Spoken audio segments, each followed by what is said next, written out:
We're streaming stuff. It's all very exciting.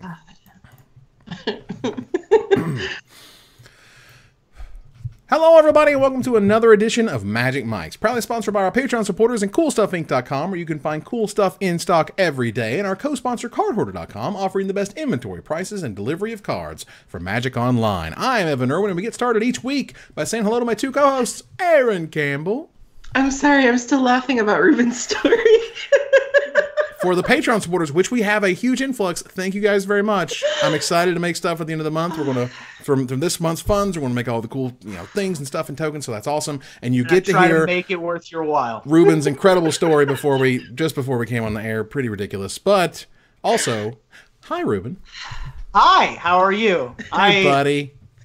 We're doing a show this week, apparently. We're doing a show. It's happening. There's some miracle of God, we are. Yes. Now, from something else that we talked about last week that we're debuting here this week that I don't have an overlay for because I've been doing lots of traveling and I haven't had time for it yet. I'm sorry.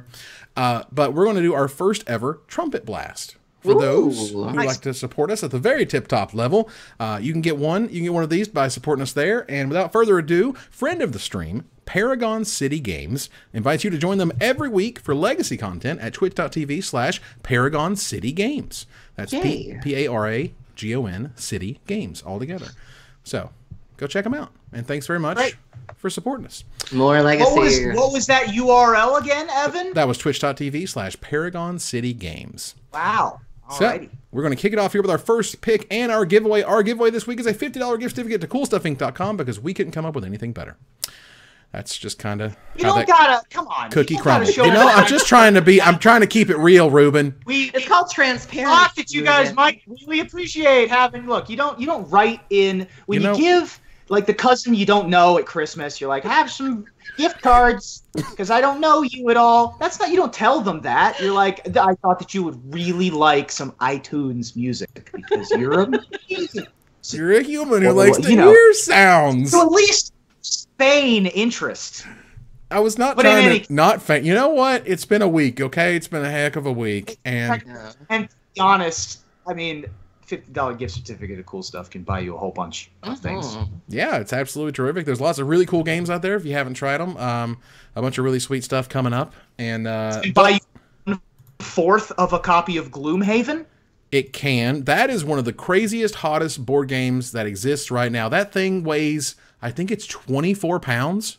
Gloomhaven? Gloomhaven. Gloomhaven. Wow. It's like their third printing or something, too. Yeah. Wow. It's a 24-pound board game. Yeah.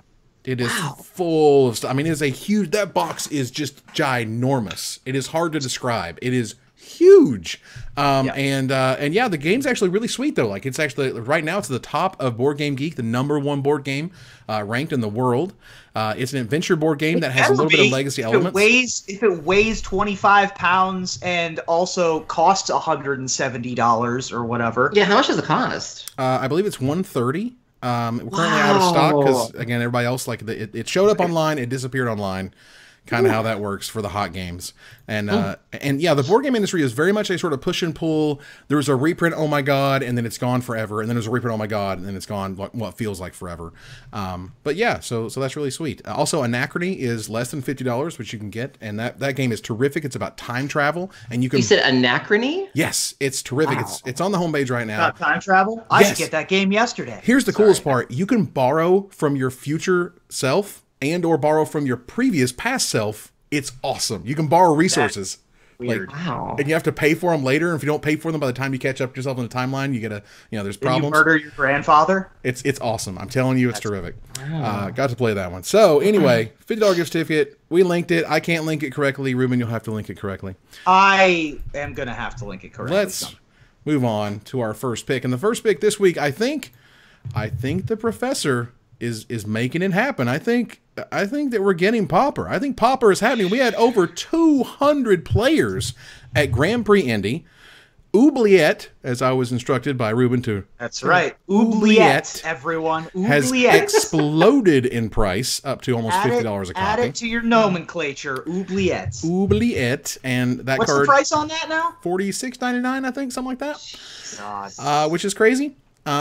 There were 190 players for the Milan, Italy Pauper event, which was a little bit smaller than last year, but regardless, that's 190 people. So not just over in Europe, where, for example, was it Frontier? What was the one the format we chose, format of the year that ended up being Frontier? Frontier, yeah. It was Frontier. Yeah, it's like, oh, there's big events in Japan, whatever. Like, no, it's crossing the pond here. We have Pauper here, Pauper there. Pauper in and of itself, again, I have certainly advocated for the format in the past, is an amazing format. It's super cool. You can play with Lightning Bolt and Counterspell, and it's fine. It's a very fair format, and it's sort of driven very much by the metagame and what's good and what's bad, and there's certain decks like Delver and Elves and whatnot that you always need to be aware of. And it's catching on. And Aaron, it even has a really dumb combo deck for yourself. Yeah, and I was at both of the events. I was at the first two events on the Professor's Tour. So the Professor is on a 3-city tour.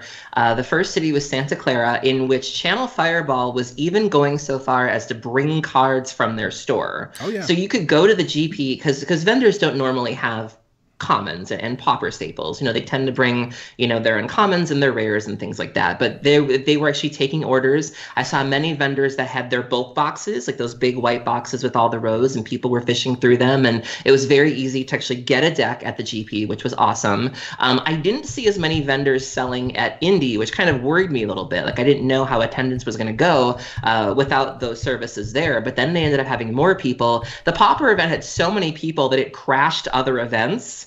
Wow. My friend was playing in the Modern Side event, and he was like, yeah, we've been waiting for like 30 minutes for our pairings, because the Pauper event had so many people that they had to jump through hoops to get their pairings, and so other events had to wait. And now the Professor will be at London this weekend, GP London, and the question's going to be, can he top himself? Can he top Santa Clara and Indianapolis? And there's just no stopping it. Those people were hyped. Like, I felt like some announcement had been made or something, and like everybody in that Pauper corner was geeked to be there. And I recently purchased a Pauper deck as well. I've assembled a deck called One Land Spy, which is incredibly inconsistent and loses to Relic of Progenitus, which means, of course, I love it. And so I will be taking it to F&M tomorrow night, and if I can win even one game, I will consider that a success. But I'm in too. I'm doubling down on the Pauper. It's an amazing format. It is. It's really, it lives in a very interesting place, because there are certain effects that are inherent to Magic that get reprinted all the time that are not at Common. There are no Wraths in the format. You have Pyroclasm kind of effect, but there's no You have Destroy Electrickery. You have Electrickery, you have a Vincar's Justice, you have things that deal damage, but you have no Wrath effects, right? Mm-hmm. So that's just one example, and there are a ton of effects that are almost exclusively at Common, which mean that decks like Burn are popular a lot of the time. Mm-hmm. You can play 4 copies of cards that are banned and restricted in many other formats. Things like Gush, for example. Fire Blast, if you ever wanted to play it in a format where it's quite good.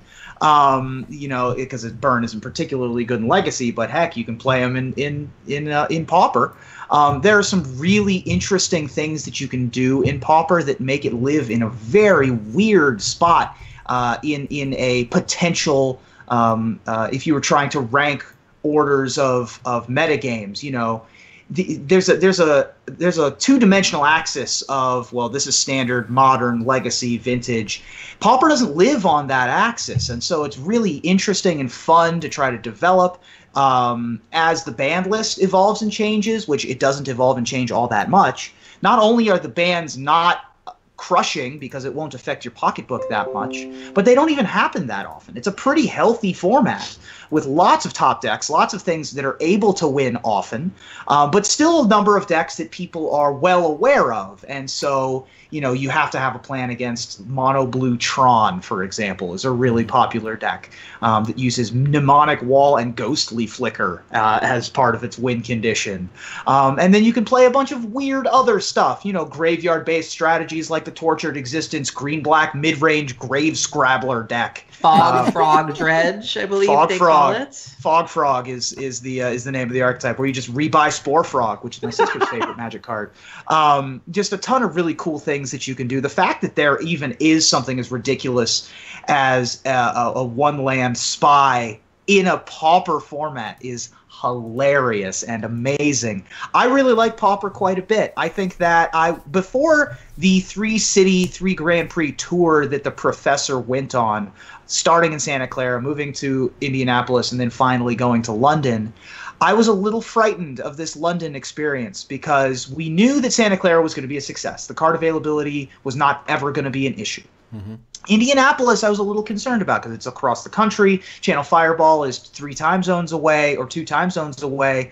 Are there going to be enough cards? Is there? I mean, I thought there would be enough interest, as proven, of course, by the 200 plus. But Milan really set it off for me. Milan having 190 people in it is a ludicrous number. And you know, we are so North American centric in our viewpoint of the world, especially on this podcast, where, you know, we don't have that experience of playing F&M in London. We don't have the knowledge of what it's like to play a Grand Prix in China, you know, or how the difficulty of only having a Pro Tour in your country once every 5 years. We're real spoiled on that standpoint. So to see it take off not only in the United States, but to also have a foothold so immediately and so big in Europe is a huge deal going forward. Right. Well, like I was saying, first of all, like they had an event last year that was over 200 players. So it's like, so it's still successful. It's just that I think, you know, thanks to the largest Magic YouTube channel, we're able to kind of really foster and say, hey, this is something we like, something we care about. Standard's just been a disgusting hot mess. Let's be honest. Right. Tons of bannings. Like, that's just not necessary. And it's cool, I think, because, well, for a few reasons. One, if you're at an event where CoolStuffInc.com is there, we're focusing on it. Secondly, if you want the ability to get into a format very cheaply, that is terrific. You know, the metagame kind of shakes out itself, and I really think one of the best parts about it is that each master set will now be really focused on what's going to be legal for Pauper all of a sudden, because that is where a huge number of these awesome cards have come from, is that the master sets have lowered the rarities. Absolutely. Iconic Masters had a huge impact on Pauper. Mm-hmm. Unfortunately, it was not, as you said in your Forgotten Lore video, not exactly didn't exactly hit many of the check. Oh, that sweet tater. From Pauper to potato. It's been a minute. Wow. Okay. Ruben, you there, buddy? Did it work? Am I back? You're back. You guys all paused for me, so it was like you guys potatoed for me. That was weird. I was caught. Ruben's internet is Pauper. Just wow.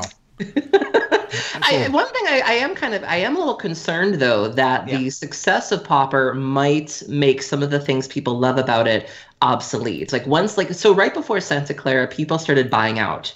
We've seen some buyouts, you know, from the finance folks, and there was a bit of an angry reaction that were like, you know, can you guys not? Like, we love the format because it's affordable, and here you come with these buyouts, and now you're making it more difficult for people. And so, you know, and I've seen that be a concern of, okay, if they start doing more events, and God forbid they even give us like an Open or a GP, you know, is that going to, you know, do things to the metagame, or is it going to do things to the prices that just make the whole thing, you know, that go against what it's about? And so, you know, I'm really anxious to see if there's any fallout from all of this growth, or if it's just all upside and all positives. I mean, I can tell you right now that the buyouts are happening. Like Gush is now $5 or $6, Oubliette or whatever is reaching $50. Like these things, I mean, it is a supply and demand. And when people get excited about it, it happens. And for what it's worth, it is amazing for those in the business of Magic the Gathering to be able to take these awesome old cards that just sat in bulk boxes, and suddenly they're a lot more valuable and a lot more interesting. And as more cards get added to Pauper and different pieces get put together in different ways, other cards become more valuable. This is the exact same thing that happened during Commander. Commander took all of these unplayable rares that did nothing but sit on the shelves of Magic stores all over the world and sold them. Like, all of a sudden they got excited about the bad cards that nobody wanted before. And this is just getting excited about the common cards that no one really wanted, and or they have a ton of backstock, and I'm able to keep that supply there because they're common. That's the, you know, one of the beauties of it, is that it's going to be difficult to buy out like all of it because it's common. Yeah. So that's awesome. We got a whole bunch of people playing Pauper. We'll see what happens in London. It's great to see that happen. That makes me happy. Move on here to Gathering the Townsfolk. We have the 2018 Nationals that were announced today, which is pretty cool. Ruben, tell us a little bit about what's going on with Nationals this year. I mean, we'll see if I can. I don't know. I'm throwing it to you. I know I didn't say anything, but I'm throwing it to you. You're trying your best to make sure that that I get in this show now that I've potatoed sufficiently.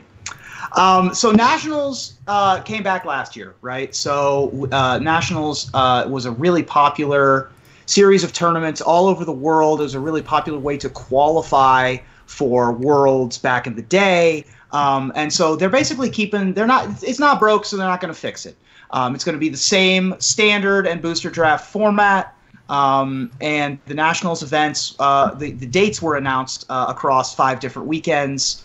And you can qualify in a number of different ways. But perhaps the most exciting announcement from the Nationals announcement page was what the promo is going to be, which is going to be a brand new art by Zach Stella of Flooded Strand for right all of the participants. First of all, this art, let me tell you, it's gorgeous. Plenty of Mario Kart jokes already have been made. Oh, let me show you the Mario Kart joke. Oh, yes, from Nikachu MTG on Twitter. And it's so cute because they line right up perfectly. It is that level. It is that beach level. Right it's fantastic. There are a lot of interesting things that go into Nationals tournaments. It's a ton of fun. I've been to several Nationals myself, and the thing I really like about Nationals personally is that you get to, especially for the smaller countries, but even in the United States, it's bragging rights for your countrymen. It's a real patriotic. It's the patriotic equivalent. I mean, you saw Team USA at Worlds with their bandanas, and I'm sure that Aaron has a Reduke poster of it somewhere. It's just a fabulous experience. It's a really cool tournament, and I'm glad they're back. The changes that they made a few changes. The qualifications for day 2 were a little bit different, but it's all minutia. You can go check it out. There's links on the homepage for Magic for all that. But the Flooded Strand's the big announcement. In addition to the fact that it's even coming back in the first place. Yeah, I have the picture of Reed standing by the flag with the "nothing but respect for my president." So. Wow. That's terrific. I mean, Nationals itself, first of all, they made it easier to compete in Greece, Hungary, Slovakia, and Ukraine. I thought that was pretty cool. Sure. The levels are pretty low. You know, if you do well, and basically 3 or 4 weeks worth of F&Ms, you're in there. That's terrific. Yeah. Given the Flooded Strand, interestingly enough, Jersey Bricklayer on Twitch was like, "Hey, 1 out of 10 fetches," and I'm like, there's going to be probably more than 10 Nationals events, and you got to do something. Am I right? Yeah. Like, I'm okay with getting a fetch land for the next 10 years worth of Nationals. I'm totally cool with that. But, this Flooded Strand, I think if it creates that expectation that, like, hey, we're going to have to do fetch lands for Nationals for a while, I'm okay with that. I think that's great. Nothing wrong with that. The qualification period looks like it's going to be between last May, like maybe last June, and this May 27th. So the last time that you can qualify points towards your Planeswalker point for qualifying for Nationals for your country is May 27th. So get them in before then. They also have a link on the WPN website to how many Planeswalker points you need per country. The United States, countries like Canada, Japan have a really high number. The smaller the country, the less opportunity you have to play in those countries, and therefore you have a lower threshold. All I know is I'm contacting Eric Klug. We got to see how much it would be to get that Mario Kart layover on top. Absolutely terrific. I know if anyone, he could absolutely pull that off because it's Klug and he's amazing. All right, so those promos, by the way, are going to be super expensive. I mean, Flooded Strand obviously is a highly played Magic card. Being a blue fetch land, and with the alternate art and the scarcity of them, it's going to be that's going to be quite a thing. Yeah, that's going to be terrific. So good luck to those who participate. And again, they really are paying you to be there. Like, that's at least $100 bill is my guess. But, if not, like, what, $75 lowest? Yeah, at least. So bringing it up here on the screen now, Magic the Amateur announced this week that they have signed the lease on a brand new content creation office. And they're incredibly stoked to make more and better stuff for you. And they will, you'll get their name on the wall of Ravnica for any donation of $50 about, which is terrific. And it looks like this is full-time content creation. Yes. Or at least good part-time, like serious part-time. Right. You don't buy a space like that and not commit. Absolutely. Yeah. The retail space alone is a big commitment. Evan and I were recently up at the Moon Base, which is Loading Ready Run's offices where they create content, and some of them are full time and some of them are part time as well. And it's great to see another video production house make that next jump. Very excited to see what they do. Obviously, Magic the Amateuring, Maria and Megan do great work, and I'm excited that they have taken this leap. That it's going to be apparently up and ready for when the Pro Tour comes a-calling in a little bit. Wow. Over the summer. So they'll probably be busy recording lots of content in there. And of course, if you want to get your name on the wall of Ravnica, then you can donate $50 to them, which is, kind of chump change to have your name etched in eternity on one of the Magic's real stalwarts of content creation at this point.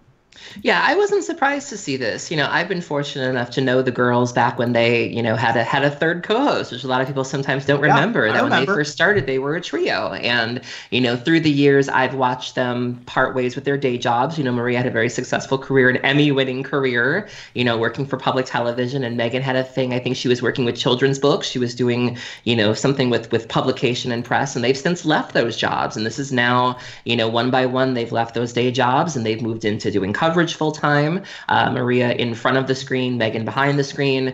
They had an LLC for at least a few years now. Like, they are a literal tax business. Yep. And for as long as I've known them, they may come off as very silly and very, comedic in their videos, but they know what they're doing. Like, I've even gone to them for like behind the scenes advice of like, how do you guys do this? Who can I go to for this service? And they know what they're doing. They have acumen like I've never really seen before. And so for them to sort of take this next step, I'm not surprised, and I wouldn't be surprised if there was something even after this. And they just kill it in a way I've never seen before, and they're lovely. And I think the most important thing too, I really want to comment on, is they never seem to forget where they came from. It'd be one of the things I really like about people who get to that level is they always help people who may not be as successful, or they try to bring people with them. And that's something the professor really kind of started. And so even though all of these really great things are happening, they still support other creators. They still, jump at the opportunity to work with other people. And that's a really admirable trait. Yeah, it's always nice to see people kind of make it, essentially. And, yeah. And for us right now, I'm hoping to stream forever. I'm hoping that the stream count goes nuts, and somehow that's it. We're gonna make a space. Magic Mike's studio. We're gonna make a Magic Mike studio. We're gonna fly you guys in. We're gonna do set reviews. It's gonna be absolutely fantastic. Well, we're at the point now. The viewers don't know this, but we're at the point now where we're having to cough up tax documents. Like, it's getting real over here. Like, it's not like we got an LLC. But I'm just saying, like, before it was like, I'm going to give you a couple cookies and thanks for coming. And now it's like, no, I need this from you to go forward. It's like, that's a good problem to have, I guess. Now they need tax information. They need their last known address, which isn't good for my parole officer that I've been on the run from for a little while. So that's a problem. Are you on the run from good taste? Is that? I don't want to talk about it. I don't talk about what I'm on the run from. Good taste. Not it. Not it. Well, that in and of itself sounds like a fine goal. I'm just telling you right now, we got to figure it out. Set reviews coming back. Us three in a room, making it happen. Absolutely, these are great goals, and it's Magic the Amateuring, it's the Professor, it's Loading Ready Run. Obviously, has been there for a decade, making content. We're still relatively new kids on the block, so we can probably put something together long term later on. But I don't know if it's tougher for us, right? Because Loading Ready Run, they all live in the same area. So what you're telling me is that if we were to create something of a fundraiser, and if that fundraiser says, if we reach the threshold, all or nothing, one of those things, and we had some really neat rewards, that we could, I could somehow finagle a way for you guys to come down to Florida and do the set review for Dominaria. Is that what we're saying here? Yeah, I would do that. Okay, well, this sounds like a whole different conversation that kind of spawned from here. Just because, for what it's worth, I love doing the set reviews. Are we having a business meeting in the middle of this show? We're having a business. We're doing this. We're making it happen right now. Nothing is happening this week. I don't know if you figured this out, guys. We are grasping at all the straws. It is a slow week. We have plenty of time to chitter chat. That said, let's keep moving on here. And absolutely, there will be pie bets. There would be pie bets, multiple pie bets that we would be able to use next time. But Young Mage can rent out one of the rooms as well. Oh, of course. Why not? And we're going to link here to a Google Doc, and it is time for our Pro Tour Rivals of Ixalan draft. Now, there's a reason. Now, the Pro Tour is not this weekend, but Aaron, could you tell us a little bit about why we're doing our Pro Tour draft now and not next week? Yeah, so I, as community manager for Card Hoarder, I will be at the Pro Tour. I will be covering my boys. Team Card Hoarder and Team Card Hoarder Brazil will both be there. I think we have a combined 7 players this time. So my flight leaves on Tuesday. I go from Chicago to London, and then I have a 2-hour layover in London, and then it's London to Bilbao, and I'll be in Bilbao for a week. And then I don't come home until Tuesday. And that's getting on the plane Tuesday. So I go from Madrid to Bilbao, spend the night in Madrid, and then Bilbao to Chicago. So I won't get home until Wednesday afternoon. So we will not have a live show next week because I will be just getting into Spain and jet lagged out of my mind. And then there will be no top 10s that Monday because I will be navigating my way back home. So sorry. It happens a few times a year. It happens like when I go to Gen Con, it just kind of wrecks a thing. I don't think I'm going to Germany this year, so that's fine too. But this is something that kind of happens, and we kind of we work around it. There's going to be a top 10 of top 10 most overhyped cards, sort of in terms of your expectations and your reality. Sadly, I've built a lot of these for myself. I've literally constructed to fall down. Yes. For sadness, but that's going to be a really fun top 10. Your whole career in preview cards has led up to this top 10. Yeah, and there's a few that I haven't been able to talk about, or at least that I was excited about, and I didn't really sort of explain that. For example, one time I speculated on a card one time, playing Magic since 1996. One time I speculated, and hoo boy, did it suck, and I got burned Magic. It's just not, it's not my gig, it's not my thing. Sure.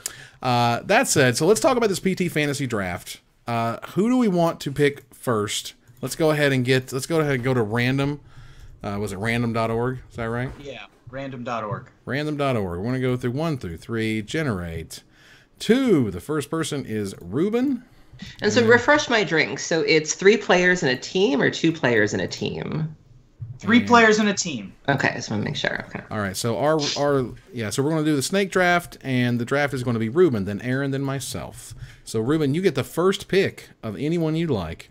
I mean, if you guys follow me on Twitter, you guys know that I've made a spreadsheet. Not a complex spreadsheet, but like medium kind of complexity spreadsheet, factoring in various different factors of recent finishes. How well do they do once they reach top 8s? How did they do in modern GPs last year and the year before that? Do they have a deck that they're well known for and have some modern prowess under their belt? I tried to get away from just looking at the top 25 rankings. And even in spite of that, my number 1 came out with Seth Manfield.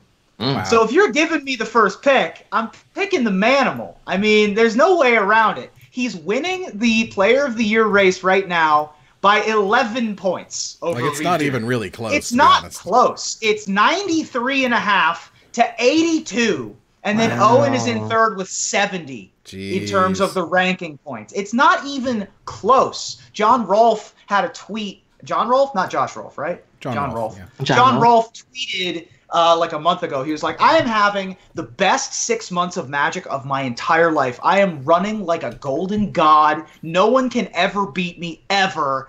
And I am still losing to just average Seth Manfield all the time. On his worst day, he's better than me on my best day. He is spectacular. He has, I believe he had the most match points or second most match points. He was like near the top in terms of match points from Grand Prix played because he had 2 top 8s and a bunch of good finishes. He's going to be Player of the Year this year. He's spectacular. He's got to be the number 1. He's a world champion. He ticks all the boxes, and he's got modern finishes in his recent past. Wow. So that's why I'll take Seth Manfield. That's incredible. Aaron, what is your first pick? My first pick is a pro that I have been following for a while. I think they are low-key one of the nicest guys on the scene right now. Even if he didn't accept my Facebook friend request, I'm not bitter. I'm just saying I've loved you since the beginning. It's cool. Cool shades, fine, whatever. I'm still not 100%. Take two. I'm still not 100% clear on how to pronounce his name, but I still love him regardless. I'm going to choose Pascal Maynard. Nice. I love Pascal. I think he's had a really, really great year. I feel like 2017 was sort of a breakout year for him, and that he's one of those guys that's sort of always been there, and that people just haven't really given enough credit to. And whenever I see him, I'm always very impressed with him as a player and as a human being. His beard is fantastic. He's recently broken into streaming lately. His stream is a really, really good time. If you get a chance, go visit. And I'm a big fan of Pascal, and I'd really love to see him, especially when you think about it, going all the way back to Goifgate, how far we've come to where, he is who he is now. He's top 8 in Pro Tours and such. And so love Pascal, and I want nothing but the best for him. So he's my first pick. Right. Is it Pascal like Maynard? Hey, y'all. Maynard. I say Pascal. As far as I know, it's Pascal Maynard. Okay. I always say Pascal. Pascal. Maynard. God. Hey, Pascal. Emphasis on second syllable. Syllable. That's what you do. All right. So let's take a look here at my choices. Now, a lot of this is just, paying attention to the current sort of, climate, how they're doing. I sort of like to take the sort of the hotness level of people. People are on runs. They're not on Seth Manfield runs, but they're on runs. And so my first pick has got to be Paulo Vitor, Dance Dance Revolution. Mm-hmm. And Paulo Vitor de Matarosa is a force to be reckoned with, always someone I think to be aware of and wary of in a big sort of tournament situation. Is always terrific. And I will go ahead, and I kind of do this all the time, but I swear to God, the guy can just win with a ham sandwich. I love Shota Yasuka. Shota is awesome. He is a terrific pro. He's a great deck builder. If someone's going to come out of left field, again, via ham sandwich, it would be Shota, in my opinion. Yeah. To surprise everybody. He's like, I built the deck this morning. I don't know. I stumbled, I tripped, and I built a deck. And he top 8s. Well, Shota's also very inspiring. Like, you can learn a lot from Shota just in terms of he lets nothing get to him. Like, you can see him in some big pickles. You'll see him in a really precarious board unflappable. Like, he could be a 2-life. The commentators could be like, he's done. Yeah. Just that focus, like, I just wish I was capable of that, And I'm over here like, how do I get out of this bucket of syrup? And I'm like, I don't know. Yeah. I couldn't. Just won $100,000. Yeah, I couldn't play my way out of a wet paper bag. And Shota's over. Shame. A wet paper bag.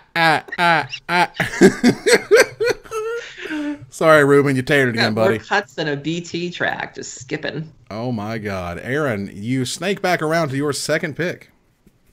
My second pick is one of the most delicious players on the circuit, and I'm not talking about his appearance, although that's fine too. I'm talking about his Twitter feed, because he is known for posting lots of pictures of food that he makes and his family makes and that he makes, and he even has his own hashtag with the cuisine that he enjoys. One of the sweetest players. He still follows me on Twitter. I have no idea why. I'm so sorry. My second choice is Andrea Mengucci. Hashtag Mengucci cuisine. He's always tweeting these delicious things that his family's making. He's just a very, very nice guy. He's another one that I started following very, very early in his career, and it's been great watching him sort of rack up this record. He's also been providing some amazing Eternal content for Channel Fireball. If you're into Legacy and even Vintage, he's one of the few creators out there that's regularly doing that sort of thing. And he doesn't just play the good decks. He'll play Reanimator. He'll try anything, and God bless him. So love the Gooch. I'm all about the Gooch, and rooting for the Gucci. So. So that means, Ruben, you now get your second and third picks of the draft. I mean, it's going to be really hard for me to not take Reed Duke right now, Aaron. Wow. Look, she let him go. Shots. She had 2 shots. Is this our boy is mine moment? Am I Brandy? Are you Brandy? Am I Monica? Is this what we're doing? Look, funny joke is funny until funny joke isn't a joke anymore. Reed Duke had he's insane. He's also the second ranked player in the world right now. And don't worry, I'm not just going down that path. Well, you currently are. But right now I am, but he also had 3 GP top 8s last year, which is the most of anyone in the world. He's a member of, for my money, even though they're ranked 4th or 5th right now, the most impressive 6-person team on the circuit. Not to mention the most impressive 3-person team on the circuit, alongside Owen Turtenwald and the world champion Huey Jensen. And Reed Duke, I think, for how successful he's been, is still running below expectation. I still think that he's actually getting unlucky compared to what his results should be. And so for those reasons and many, many more, I'm going to pick Reed as my second round pick. Look, dude, you need to give it up. Had about enough. It's not hard to see. That boy is Aaron's, okay? That's how this works. Look, man. They wrote a whole song about this, dude. I'll tell you what. I'll trade you my second round pick for a third and a fourth in next year's draft and considerations for later. Wow. How's that sound? My third pick's going to be a little bit weird, I feel. But I'm picking him for a number of reasons. One is that he has one of the best conversion ratios. He has just an unbelievable way of getting past just the top 8 round. Which is proven by his GP cap total points, which he finished in 4th place last year, behind Reed and a couple of other players. He's also a little bit off the radar in that he's an Asian Pacific player, a region player that isn't Japanese. But he's also got a deck that he is like super well known for, and he writes articles on it all the time, and it's a little bit off the radar, and that's Nightfall, the Bant Retreat to Coral Helm deck. So I'm going to pick Kelvin Chu as my third round pick. And he is number 4, so you just skipped over Owen. So yeah, I guess I just skipped over Owen, but this was my list, so that's what I'm picking. Wow, Aaron, lots of chalk from me. So much chalkiness. Aaron, what is your final choice? My final choice is one of the more noteworthy names that was recently picked up by Team Metagame Gurus. They revamped their roster a little bit, and they now have Metagame Gurus Moon and Metagame Gurus Sun. I screwed that. Look, it's okay, because here's the thing. Moon and South.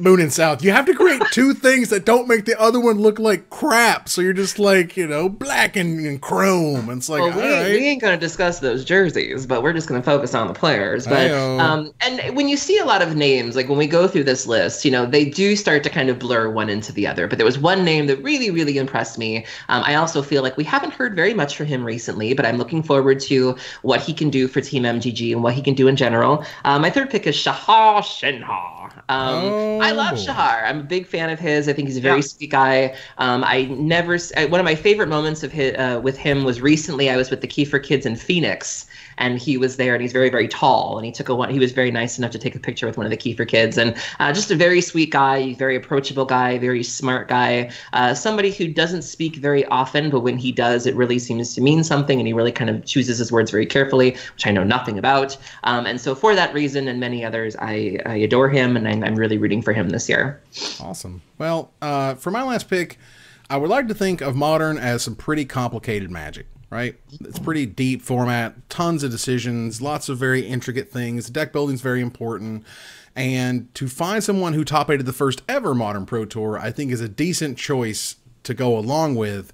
And if anybody likes complicated Magic, and if anyone builds decks and I go like, whoa, that deck, I could not play that thing because only Sam Black could play that deck. Yep. I have a feeling that this is his Pro Tour. We had a Modern Pro Tour in a while. That the people who are really good at Modern are really able to kind of work those angles and work those really intricate decks. And of course, Seth is just going to be like, it's fine, whatever. He's just going to top 8 because that's what he does. But I think Sam Black is going to be able to take advantage of the format and its complexity to its fullest. Have you seen his hair? I have not seen his hair. Oh my God. He got an undercut from the gods. He showed up to Indianapolis. Nice. And Sam's always been known for having like a good head of hair. Oh no, half of it's gone. He's got like this huge, the flop and the scalp, and he's rocking it. I'm not even mad, but when I first saw him in Indy this past weekend, I had to do a double take. So I was like, is that? And I only knew it was him because he had his famous key necklace on, which I still want to know, Sam.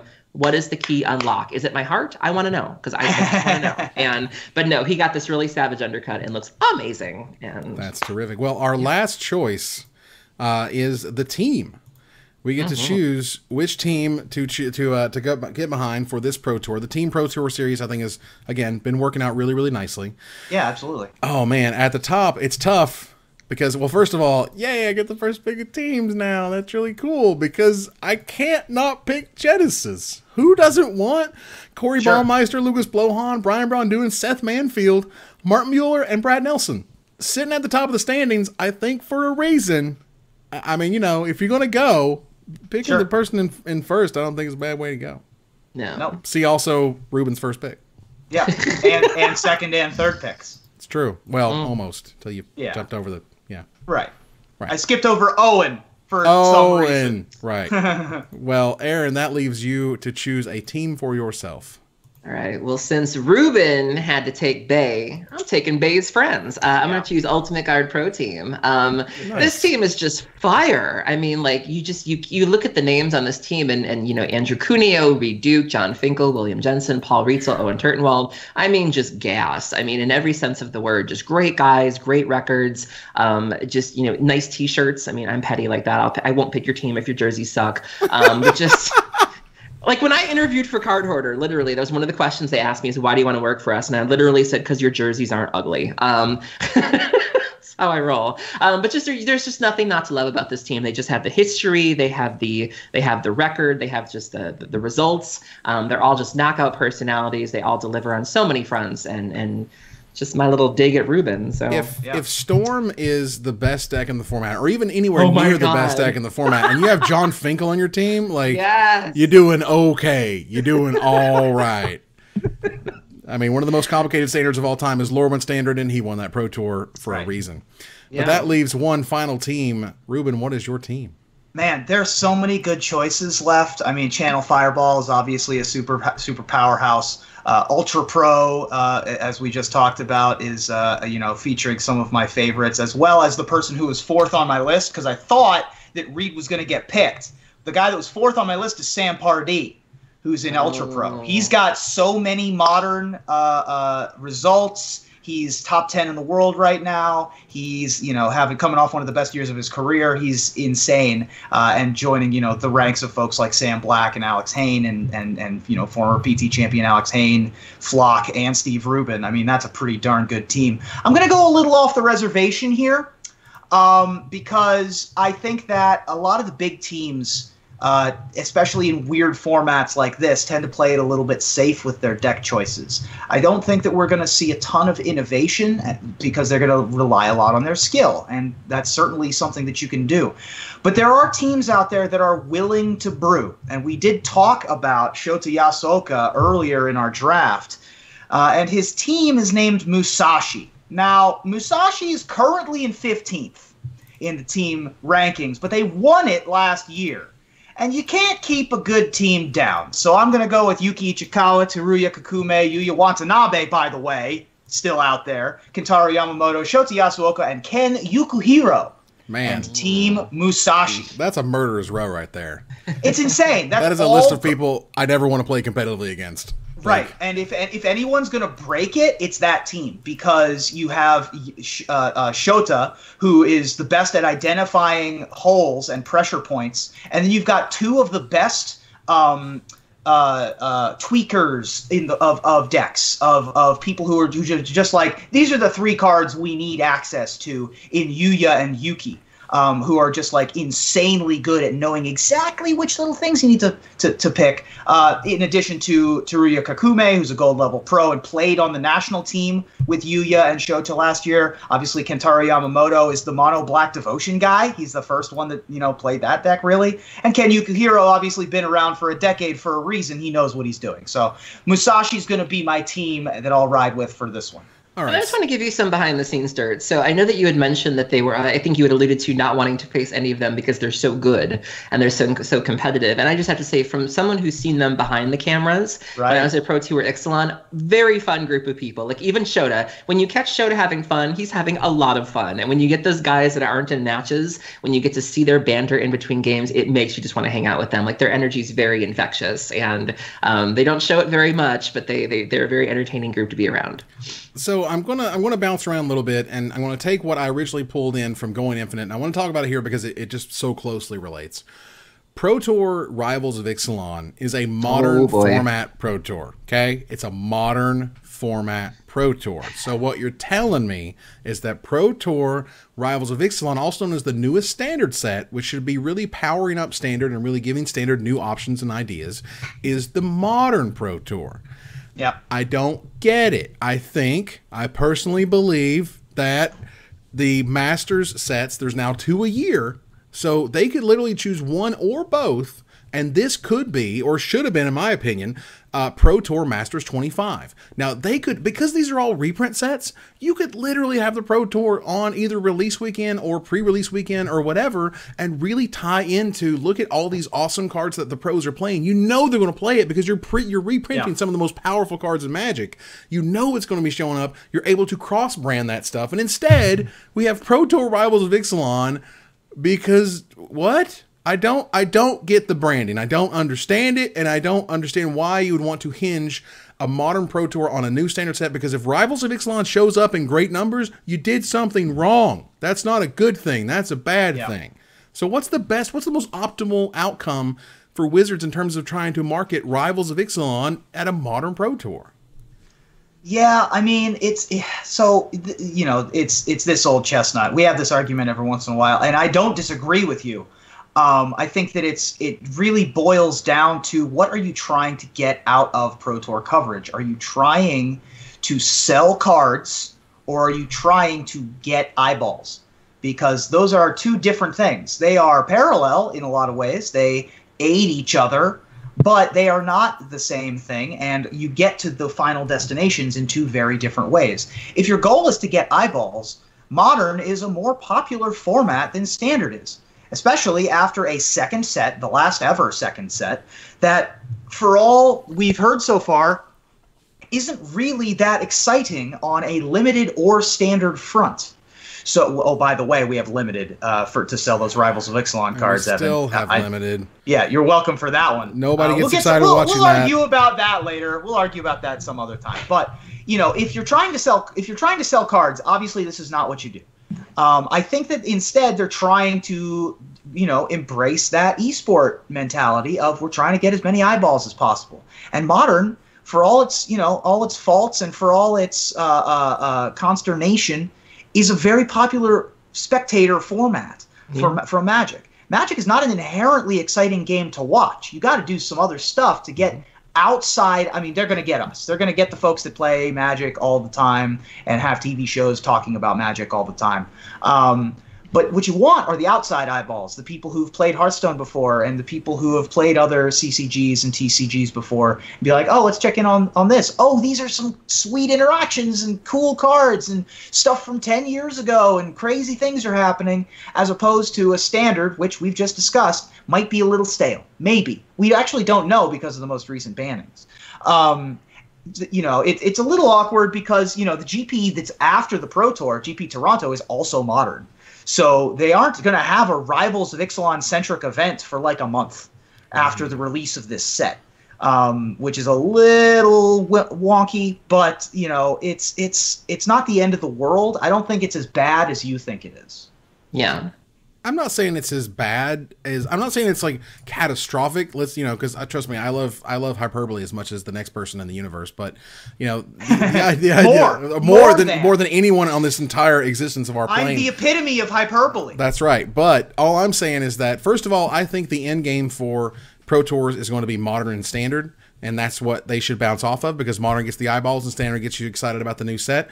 Limited still being at Pro Tours still feels like this old holdover. Here's an example of an old holdover, okay? You remember the fight? There was an actual fight. Like, a movement had to happen to get leagues in Magic Online, drafting leagues, because it's all about that 8-player experience. You know who cares about the 8-player experience? The pros. You know who built the Pro Tour? The pros. Can you cut that crap out already and let other people who have different branding and sort of strategy ideas win? Because the pros were not right on the drafting league. Like, the drafting leagues were huge, because then I can draft when I want and I can play my matches when I want. Well, I want to watch constructed Magic. I want to watch cool constructed Magic that gets me excited, which can definitely be Modern. I want to watch new constructed Magic, which can be the new set. Give me the chocolate. Give me the peanut butter. Squish it together. All right. I will say that people who are like hanging out at F&M, like when the Pro Tour is on the TV at F&M or at the league on Saturday, that crowd actually actively likes Limited and the Limited discussion and talking about Limited and watching the decks being built. It's a different audience than watches our show or that hangs out with people like us. The tournament grinders, the PPTQers, that kind of crowd is a, you know, the standard crowd is a different crowd than the limited crowd. And so it might just be that we don't hear those voices because we aren't in that room. I'm not saying that there aren't way more people that play Constructed, but you know, it's first of all, it's a lot harder to put limited on television. It's a much more difficult product to produce. And second of all, the audience is smaller. And so with both of those factors, you know, we don't have all the metrics. But if you want to sell booster packs of Rivals Vixalon at this modern Pro Tour, you better count your lucky stars. There's a limited portion. Well, yeah, you got something. All right, so let's move on here to Desperate Ravings, where, Ruben, tell us a little bit about, you participated in the Great Designer Search 3. The first trial is over, which means you can now talk about it. Tell us a little bit about that process and some of the choices that you made. Sure. So the Great Designer Search 3 had about 7,100 people apply for it. Wow. Which is a lot. The first Great Designer Search had about 1,100. The second one had about 1,300.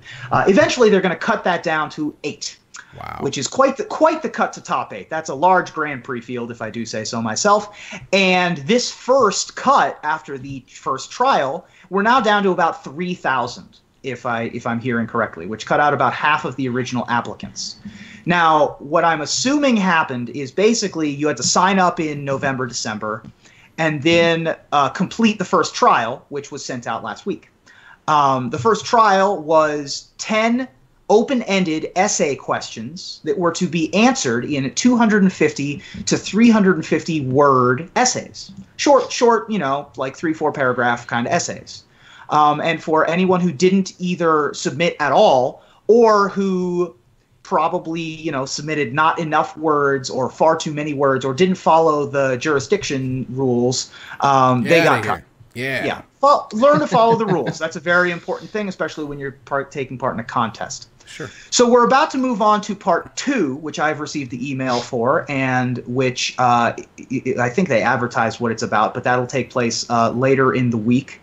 But I can talk about my answers and what questions they asked during the first trial. So the first question was, introduce yourself and explain why you're a good fit for this internship.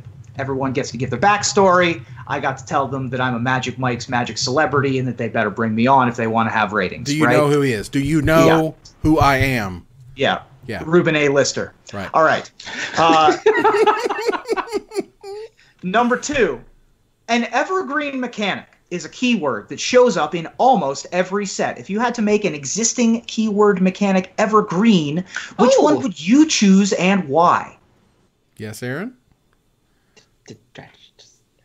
Dredge? Yeah, you could make an argument for Dredge. No, you could. No, you could. That would be difficult to do, but you could argue they make a little thing, and they go, did it say Dredge here? And they go, boop, right. And you're out. That's another way that they cut you out. Appreciate that. Suggest Storm or Dredge to be evergreen. Oh, my God. So I argued, would you want me to just read what I wrote? or I would say a condensed version. Give us the footnotes. I said that this is my opening paragraph, or my opening sentence, sorry. The most resident and popular evergreen mechanics are ones that are easy for new players to understand intuitively, have room for growth in design space, and make Magic more enjoyable. To that end, the keyword I would choose is cycling. And then I talked about all of the different ways that cycling's evolved over the years through Onslaught and Alara blocks to Amonkhet's most recent innovation, which is less of a mechanical change and more of a philosophical one, putting cycling on more niche cards that are more likely to be cycled because they're more situational. So that's how I answered that question. There's a ton of design space with cycling, not to mention the type cycling that existed in Future Sight on cards like Vidalcan Aethermage. I just think that cycling is a really good choice for turning into an evergreen status. The third question was, if you had to remove evergreen status from a keyword mechanic that's currently evergreen, which one would you remove and why? I saw a lot of people online arguing, obviously, for hexproof to be removed. There were some good arguments that I saw for Defender. You brought up Reach was one that was a little bit popular. Yeah, sure. I went a little bit off the reservation for this one. And I said Trample. Come on. Now, let me defend myself here. I said that evergreen status should be reserved for mechanics that are not only intuitive and fun, but have room for design space. And while trample is evocative, it's neither intuitive nor does it offer much in the way of design space, or much room in the way of design. And for that reason, my choice as an evergreen mechanic, I would choose to cut. I also said that it had weird interactions with a bunch of other keywords, including first strike, double strike. Death touch is a unreasonable interaction with trample. Indestructible, protection, and absorb, just to name a few keywords that it has strange interactions protection with. Isn't even a thing in Magic anymore, so that's a good thing. The cards still exist. I mean, every once in a while you see one. For what it's worth, it's not as easily grokkable as something like vigilance or flying. And, those make sense. The evergreen mechanic that I would like to sort of add to the sets that I think has a lot of interesting design space, or at least I think encourages the right behavior, could be Exalted.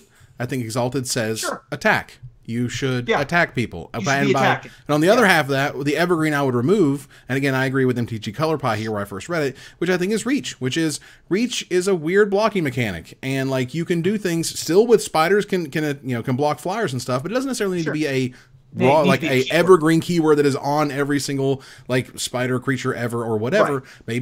Maybe it can like sort of jump or something and come get something, or maybe it can destroy target flying creatures in different ways. But there's so many flying creatures versus so many few creatures with Reach. I thought that was interesting. The other one that goes with Reach is that it's really anachronistic when you give all the spiders Reach, but then everything that you see above the treetops doesn't have Reach. Right. Right? Like Crozen Cloud Scraper. It's literally scraping clouds. And it's like, no, can't block flyers. Can't reach the birds. Yeah, but Giant Spider can. But of course it can. Question number 4 was, you're going to teach Magic to a stranger. What's your strategy to have the best possible outcome? Moving on. I answered that question. What is Magic's greatest strength and why? More of a philosophical kind of answer. I said that, to give you the gist of my argument, basically Magic can be anything to anyone.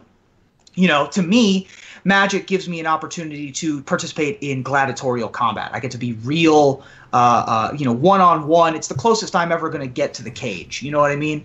For Erin, she identifies specifically with a keyword and a type of strategy. And there are lots of folks who are like that. For you, it's individual cards that are evocative and interesting and portray stuff in a new and exciting way.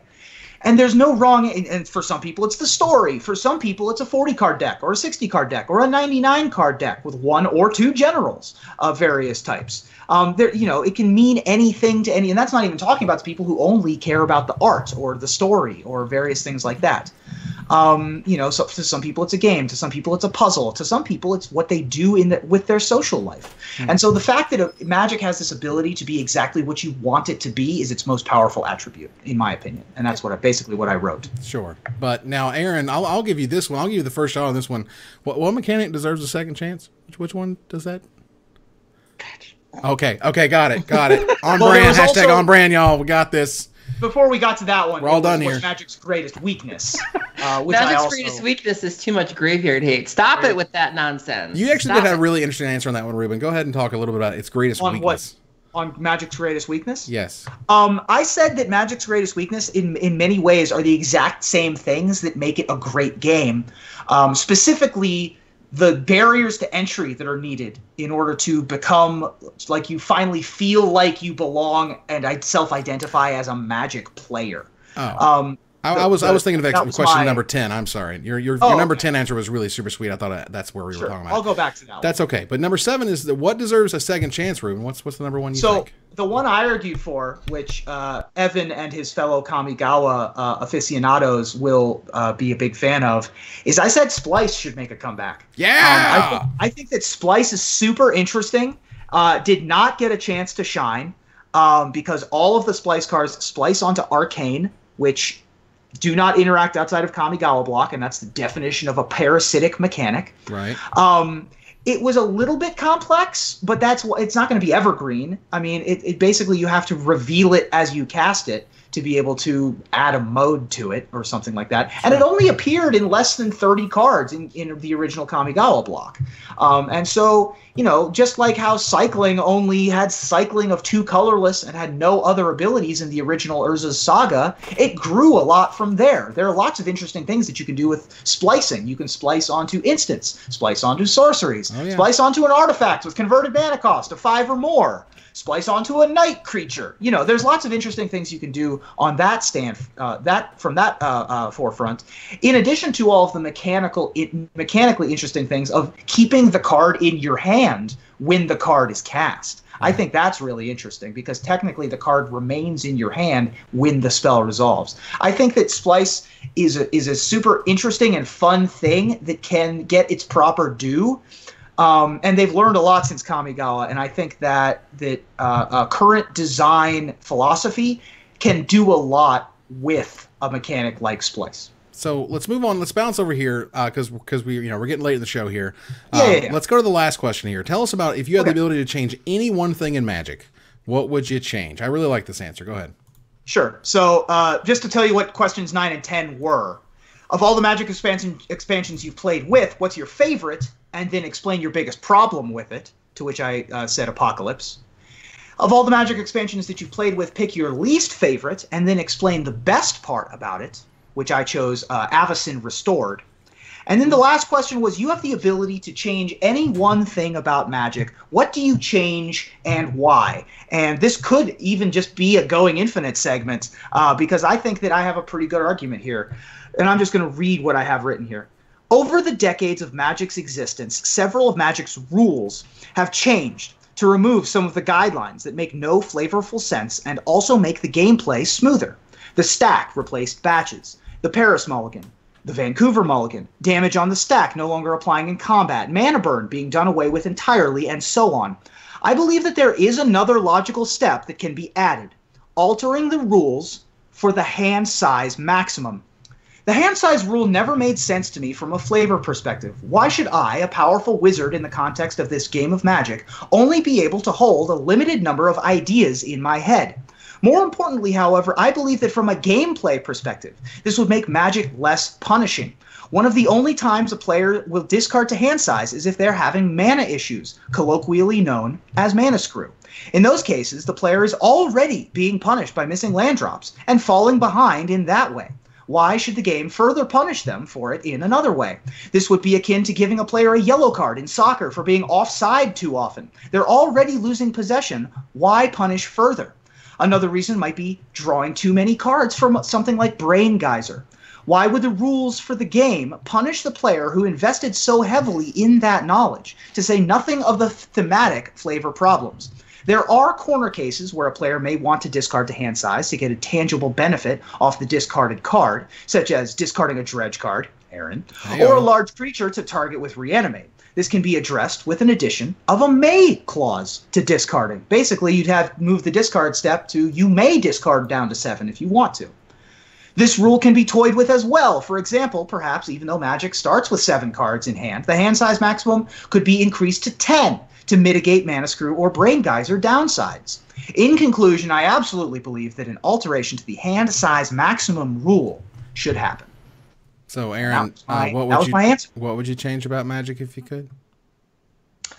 Well, there's a couple of things. One, I would make less burn spells. Okay, got it. I would make less graveyard hate, and I would have redo cover every event. So there's got it. I think. Where's my application? We're done here, Ruben. I'm sorry. We're all done here. Yep, that's fine. I got cut in trial. Moving on. Trial.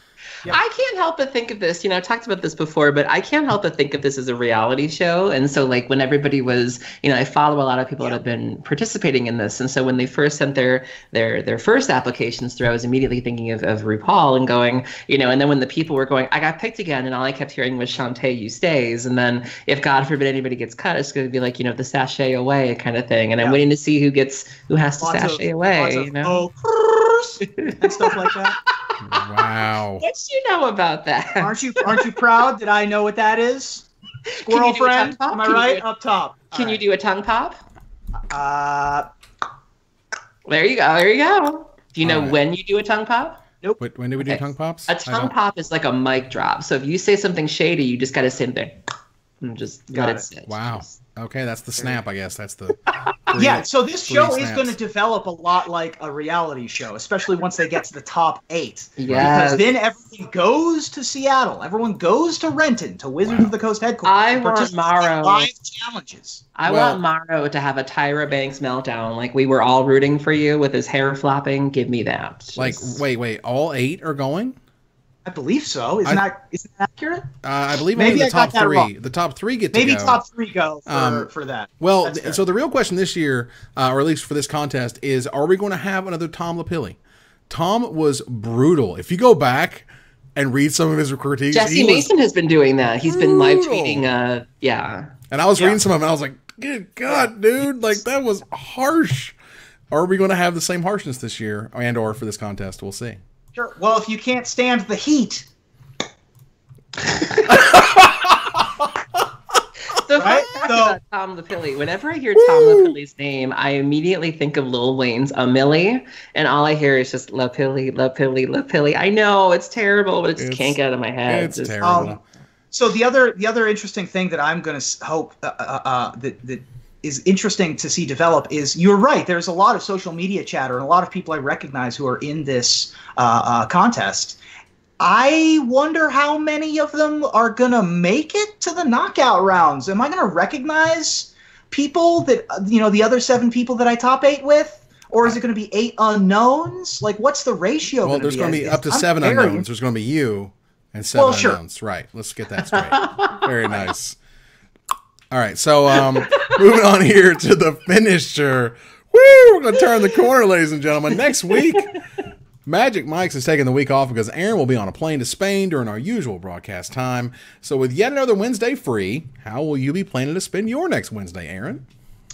Well, as you mentioned, I will be over international waters, but even still, I will be spending my Wednesday watching reruns of America's Next Top Model Cycle 20, because Wednesdays are hump days. Know what I'm saying? Oh, boy. Well, I'll go ahead and interrupt our usual finisher because I never remember. Mark it off.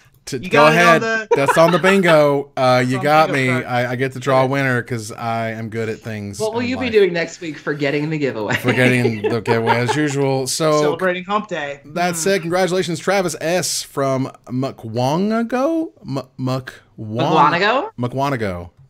Wisconsin. Yes. So congratulations, Travis S. I will contact you over the magic of email. And make sure you get your $50 gift certificate to CoolStuffInc.com. Thank you very much, Cool Stuff, of course, for providing that, which is awesome. And now we can continue your regularly scheduled finisher. Right. Ruben, go. Wow, what an intro for a joke. That's a delightful segue that can never go wrong. All right. So with my last 2 Wednesday nights free, yesterday and then the next Wednesday, I finally am getting to embrace my inner 75-year-old cat lady and watch the newest hit TV show, SEAL Team, starring one notable one-trick pony, David Boreanaz. SEAL Team, all of the cliched archetypes, stereotypes, and dialogue you expect from an hour-long CBS procedural drama. Ching, ching. So bad. Yeah. That show is garbage. Yeah. They're just so generic and just silly. Well, starring notable philanderer David Boreanaz. Oh, you went there. Well, yeah. So due to some recent travel, including after my long haul trucking in the last few days, going about 1,200 miles in the past 48 hours, it's a lot. Our reorganization of the Magic Mike's Patreon rewards the last few weeks and the daunting schedule of shows, videos, conventions, and games I've maintained since the mid-1950s. Yep. Sometimes I don't always read these things before I'm just rattling them off. I snuck an old joke in there, buddy. Wow. I'm looking forward to doing what a man my age does best, getting my naps interrupted by #5kids. Thank you. Yep. And an old joke. When's the last time you've had a good night's sleep, Evan? Old joke. It's been a while. It's been a hot minute, let me tell you. But that ends another episode of Magic Mike's. Thank you for joining us here live to discuss all things magic. Thank you, Aaron. Thank you for having me. And if you happen to be in Spain or in Bilbao, come say hello. I would love to meet folks. Thank you, Ruben. Thank you. See you in 13 days, audience. That's right. We'll see you then. But we will have a new top 10, and that's going to be awesome. And another new top 10 is going to come out just tomorrow on Friday, which is cool. Moving here to our final slide, I want to thank our sponsor, CoolStuffInc.com, our co-sponsor, CardHoarder.com, my co-hosts, Aaron Campbell and Ruben Bressler, you guys for watching, and hope you support us at Patreon.com/MagicMikes. Visit our website at MagicMikesPodcast.com.